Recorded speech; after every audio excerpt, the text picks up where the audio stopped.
Nous allons à présent réaliser une feuille de style qui va être prévue uniquement pour l'impression, c'est-à-dire lorsque l'internaute utilisera la commande imprimer de son navigateur, la page s'imprimera et s'affichera de manière différente de celle qu'il a eu l'habitude de voir depuis son navigateur. Je vais pour cela ouvrir la feuille de style sur laquelle je travaille couramment, donc la feuille de style commun, et je vais l'enregistrer sous un nouveau nom, impression, CSS, OK. Je suis donc en présence, à présent, de deux feuilles de style. Je peux fermer la feuille de style impression. De retour sur ma page, je constate que j'ai toujours la feuille de style commun et simplement cette feuille de style. Je vais maintenant lier la nouvelle feuille de style impression à mon document. Donc je choisis parcourir pour aller chercher cette feuille de style impression. Puis je signifie à Dreamweaver que cette feuille de style doit être utilisée uniquement pour le print. Je valide en cliquant sur OK. Je suis à présent en présence dans la palette des styles CSS de deux feuilles de style, enfin de trois plus précisément, la feuille de style commun.css, le style interne à la page et un style qui se nomme impression.css avec entre parenthèses un petit print, c'est-à-dire qu'elle ne sera utilisée que pour l'impression.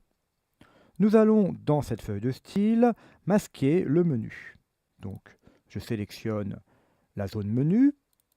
Dans la catégorie bloc, je vais choisir Display None, c'est-à-dire que lorsque je vais appliquer, la zone menu disparaîtra.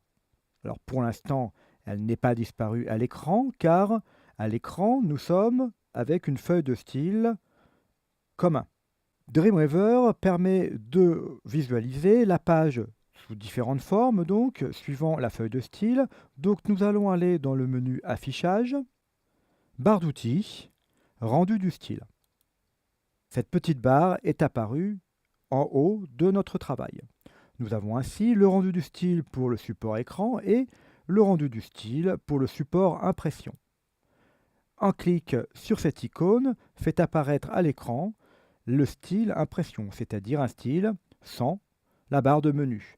Nous aurions la possibilité également de créer des styles pour la téléphonie mobile, pour des projections, pour un support TTY, pour un support télé, intervertir l'affichage des styles CSS et éventuellement créer une feuille de style à la conception qui incorporerait en arrière-plan de chaque bloc div une couleur différente, ce que nous avons en fait souvent réalisé simplement avec des styles.